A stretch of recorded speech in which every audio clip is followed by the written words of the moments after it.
I am back today to finish this. Well, what started as like a little orc tank is now turning into a limousine for my genestealer cults. I am now armed with some brand new polystyrene I bought this morning. And I'm going to make changes already. I hate this bloody bumper. Actually, I should catch you up. Oh, yeah.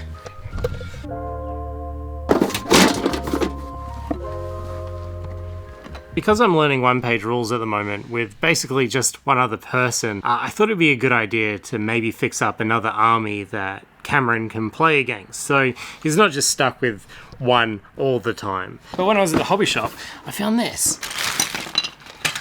I'm honestly kind of bad at reading instructions. Oh, that's going to be a very cute tank. Look how small it is. Little grot tank or something. See, who needs instructions? That's basically a tank. Honestly, I don't assemble very many models now because I like buying stuff second-hand, which is a really great alternative for people like me that like to kitbash and convert and make things not how they were originally meant to be. But this kit was super fun. It all snaps together and it was really easy and super clean. I was actually kind of really bloody impressed with it, especially for the price.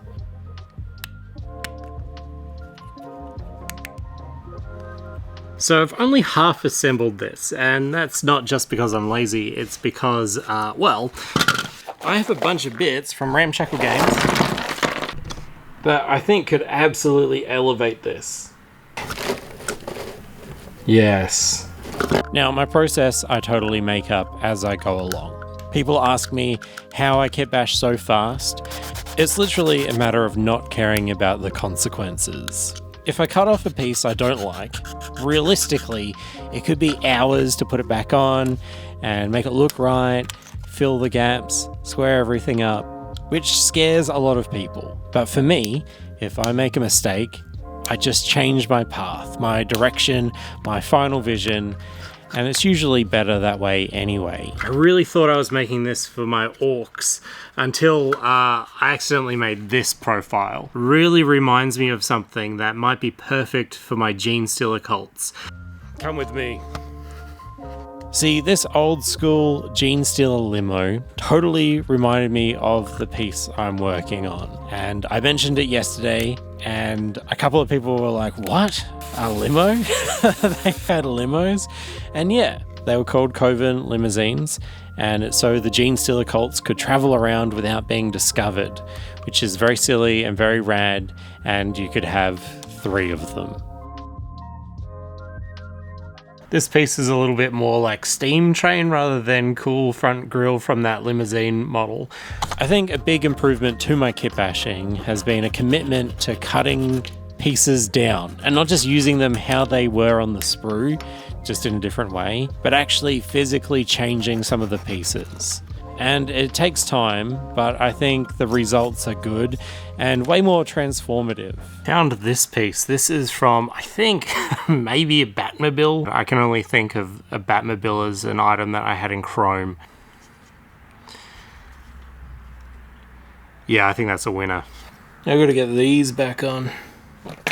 Might just give them a little bit more shape, a little bit more curvature to fit the profile a little bit better.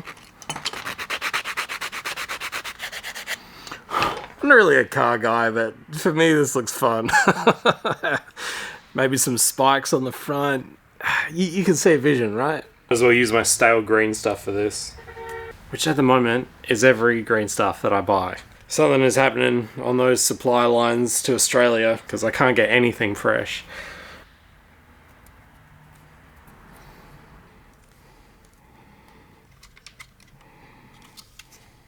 This green stuff is too stale to do what I want with it, but I'm not going to let it go to waste. I'm going to use it to fill a couple of holes while I think of how else I can do this.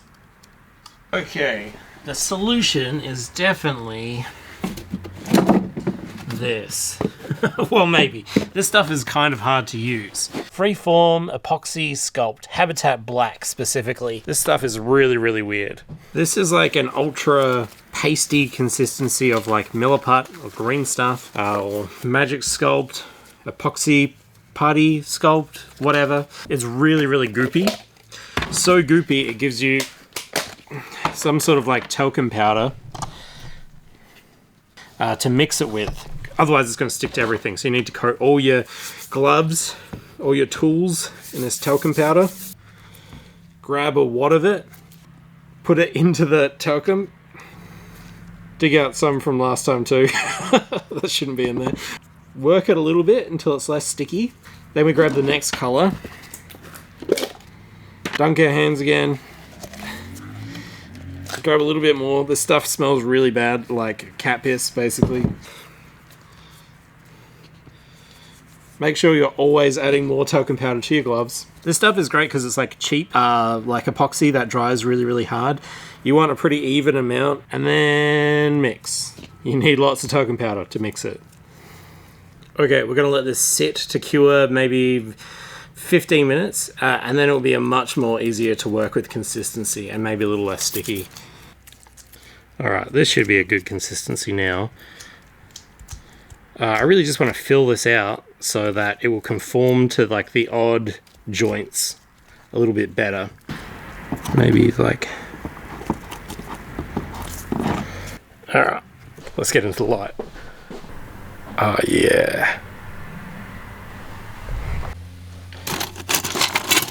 I found this toy in my bits box. I don't know what it's actually from, but I think it would be a perfect fit on the back of this, at least aesthetically. Physically, it does not fit. It's far too wide.